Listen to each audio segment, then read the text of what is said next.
আসসালামু আলাইকুম বন্ধুরা, এটাই হচ্ছে পাবনার সেই বিখ্যাত জোর বাংলা মন্দির। বাংলাদেশে অবস্থিত ঠিক অল্প কয়েকটি জোর বাংলা মন্দিরের ভিতরে এটি একদম পাবনার সদরে অবস্থিত। আসুন আমার সাথে দেখুন এই জোর বাংলা মন্দিরটি, আশা করি সবার অনেক ভালো লাগবে।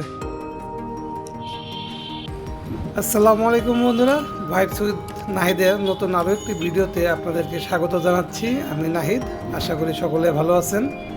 আর আজকে আমার গন্তব্য পাবনার সদর উপজেলার দক্ষিণ রাঘবপুরে জোর বাংলা পাড়ায় অবস্থিত বাংলাদেশের অন্যতম প্রাচীন একটি প্রত্নতত্ত্ব নিদর্শন জোর বাংলা মন্দির বা গোপীনাথ মন্দিরে। যথারীতি ভিডিওর শুরুতে সকলের প্রতি অনুরোধ থাকবে আমার চ্যানেলটিকে সাবস্ক্রাইব করে বেল আইকনটি অন করে দেওয়ার জন্য, এরকম আরও সুন্দর সুন্দর নতুন নতুন ভিডিও পেতে। আর আপনাদের একটি সাবস্ক্রাইব পারে আমাকে সফলতার দিকে এগিয়ে যেতে, কারণ আপনাদের ভালোবাসা ও সহযোগিতা ছাড়া সামনে এগিয়ে যাওয়া অসম্ভব।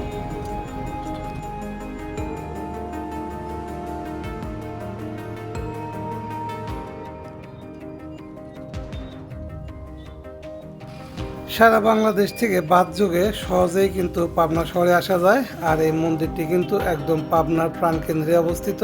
পাবনা বাস স্ট্যান্ড অথবা পাবনা সদর টাউন হতে মাত্র 30 টাকা রিক্সা যোগে কিন্তু এই মন্দিরটিতে খুব সহজেই চলে আসা যায়।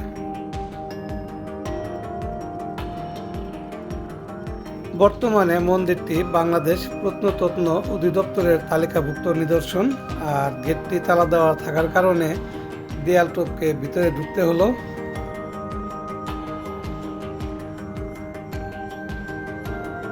ভিডিওর শুরুতেই বলে রাখি, জোর বাংলা মন্দির বা গোপীনাথ মন্দির আসলে কি।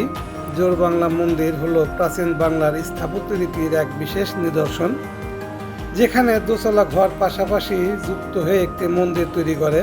একটি অংশ বারান্দা ও অন্যটি গৃহগর্ভ হিসেবে ব্যবহৃত হয়। এটি দেখতে বাংলার জোড়া লাগানো কুঁড়ে ঘরের মতো দেখতে হওয়ায় এটাকে জোর বাংলা মন্দির বলে। আর এই প্রকারের মন্দির মূলত হিন্দু দেবতা বিষ্ণু বা বিষ্ণুর পূজা করা হয়। বৈষ্ণব মতাদর্শের অধীনে কৃষ্ণ বা গোপীনাথের রূপে রাধা কৃষ্ণের আরাধনার জন্য নির্মিত হয় এই বিশেষ ধরনের মন্দির।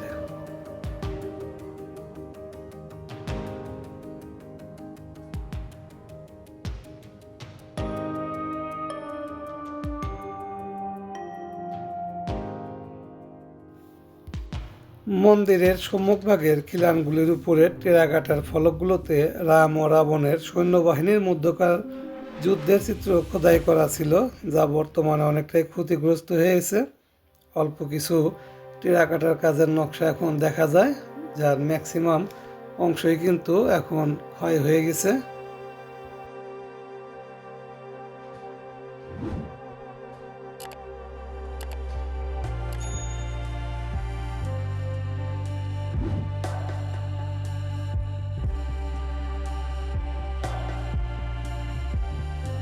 মন্দিরটি একদমই ছোট, খুব একটি বড় না। তবে আগেই বলেছি, এই মন্দিরটির স্থাপত্য রীতি কিন্তু আমাদের বাংলার একটি বিশেষ ধরনের স্থাপত্য রীতি। আর যেহেতু মন্দিরটি ছোট, তারপরও মন্দিরটি কিন্তু দেখতে অসম্ভব সুন্দর। আর টেরাকোটার কাজগুলো আপনারা নিজেরাই দেখতে পাচ্ছেন ভিডিওতে, কত সুন্দর ডিজাইন করা ছিল, যার অধিকাংশ নকশাগুলো কিন্তু এখন ক্ষয় হয়ে গিয়েছে। তবে সংরক্ষণ যদি করা যেত তবে কিন্তু এই নকশাগুলো রক্ষা করা যেত, তাতে করে আরও বেশি পর্যটক বা দর্শনার্থী এখানে আসতো এবং এর সৌন্দর্য দেখে মুগ্ধ হতে পারত।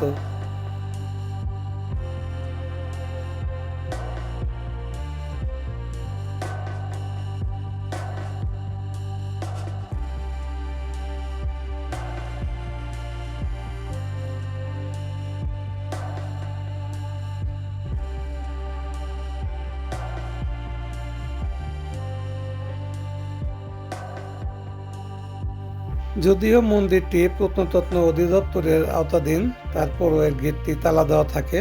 আমি কর্তৃপক্ষের কাছে অনুরোধ করব গেটটি খোলা রাখার জন্য, যাতে করে দর্শনার্থীরা আসলে এই মন্দিরের সৌন্দর্য উপভোগ করতে পারে।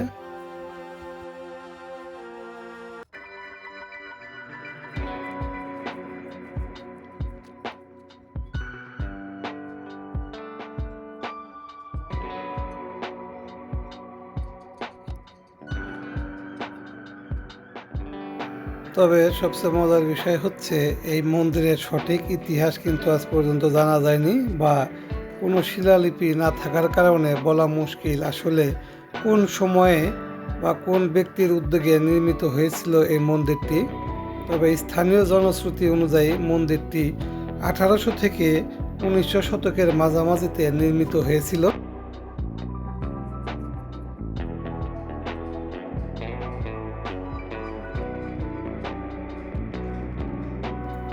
রাধারমন সাহা কর্তৃক প্রদত্ত তথ্য ও বর্ণনা থেকে জানা যায় ব্রজমোহন ক্রোড়ি মন্দিরটি নির্মাণ করেছিলেন। তিনি ছিলেন মুর্শিদাবাদ নবাবের তহসিলদার, তবে কোনো লিখিত প্রামাণ্য দলিল পাওয়া যায়নি।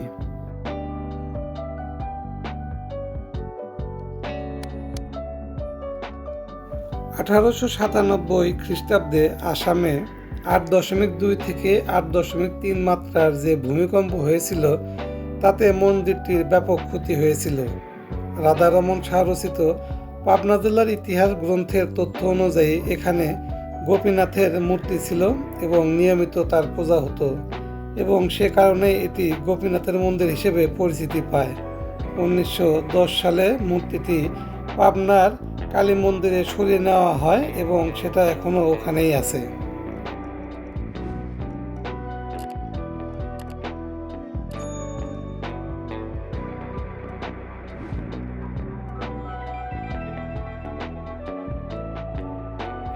ভারত বিভাজনের পরে মন্দিরটি অবহেলা ও অযত্নে ক্ষতিগ্রস্ত হয়। পরে 1960-এর দশকে পাবনা জেলা প্রশাসকের প্রচেষ্টায় মন্দিরটি সংস্কার করা হয়। মন্দিরের পরিমাপ 7.92 × 7.81 বর্গমিটার এবং পূর্ব দিকে মুখ করে দাঁড়ানো। উচ্চতা 7.22 মিটার।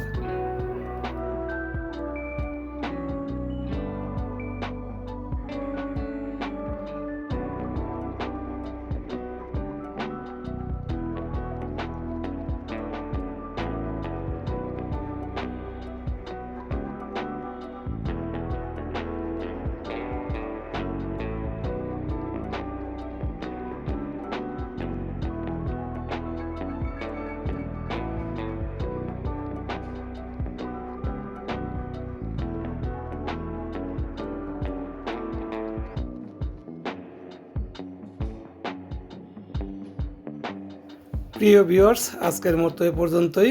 আশা করি সকলের ভিডিওটি ভালো লেগেছে। যদি ভালো লাগে লাইক, কমেন্টস ও শেয়ার করবেন, আর অবশ্যই আমার চ্যানেলটিকে সাবস্ক্রাইব করে বেল আইকনটি অন করে রাখবেন এরকম সুন্দর সুন্দর আরও ভিডিও পেতে। আর অবশ্যই যদি কোনো পরামর্শ থাকে কমেন্টস করে জানাবেন, কারণ আপনাদের ভালোবাসা ও পরামর্শ নিয়েই সামনে এগিয়ে যেতে চাই।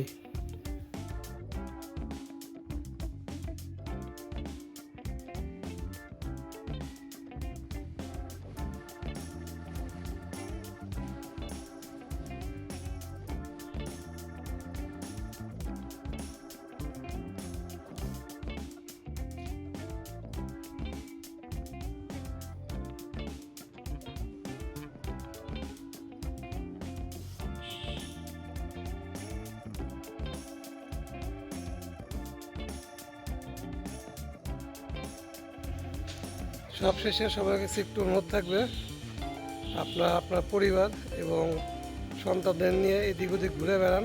দেশের যে প্রত্নতাত্ত্বিক সম্পদগুলো আছে সেগুলো ঘুরে ঘুরে দেখান, কারণ এর ভিতরে অনেক কিছু শিক্ষার আছে।